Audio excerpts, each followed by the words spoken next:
What I would say hustle is to me is that when you have passion around something, that you are squeezing every last bit of the juice out of the orange, right? To me, hustle is maximizing the energy you're putting into somebody. I'm blown away by people saying that they're hustling and they want to achieve these great things and then their actions don't match, right? So to me, hustle would be putting all your effort into achieving the goal at hand. And for me, that means making every minute count.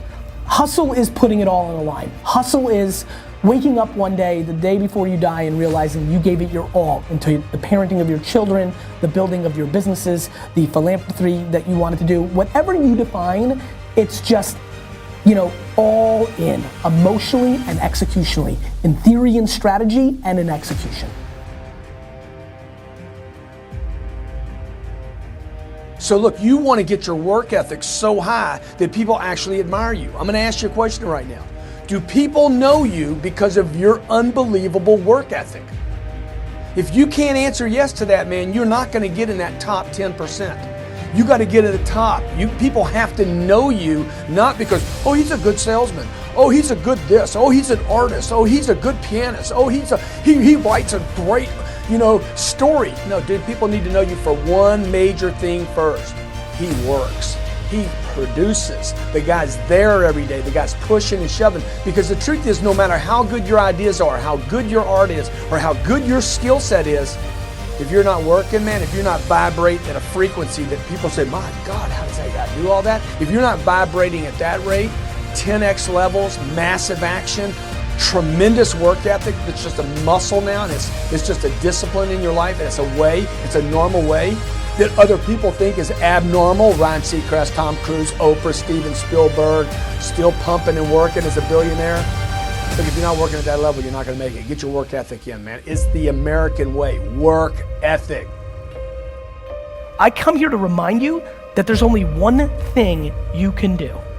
The only thing you can do, only thing that is controllable, if you want it, if you want this, is work. Started using the word work more than the word hustle, just because I want everybody to understand what we're really talking about here. Nobody you know has become successful outside of it being given to them from their family. Nobody you know has actually created success without working their face off. It doesn't exist. So you can sit and talk about luck, and you can sit and talk about this, that, or the other thing, but I promise you, the only controllable thing you have is your work ethic. I implore you to start matching your work ethic and your actions to your mouth. If you're gonna be a billionaire, you need to realize that most people that create $1 billion worth of wealth don't do anything besides work every single day of their 20s and 30s. Most people never achieve their goals because most people suffer from possibility blindness. They look around trying to think about the things that they don't have. Robert Roots, a young man who wrote a book about success principles of the 3 little pigs. He said, it's not what you don't have, it's what you think you need that keeps you from being successful or happy in life. It's not what you don't have. See, I was focused on what I didn't have. Don't have a college degree, don't have any credentials, never worked for a major corporation. I was focused on the negative things. It said, negative things are the things that you see when you're not focused on your goal. What do you come with? What is it? A friend of mine, Dexter Yeager, said, when the dream is big enough, the odds don't matter. I'm reminded of a great man. And I was reading Time magazine talking about some of the great minds of the last century. They didn't mention his name, Dr. Howard Thurman, one of the mentors of Dr. Martin Luther King Jr., and also an advisor to Mahatma Gandhi and Albert Schweitzer. And he said, the ideal situation for a man or woman to die is to have family members standing around their bed praying with them as they cross over.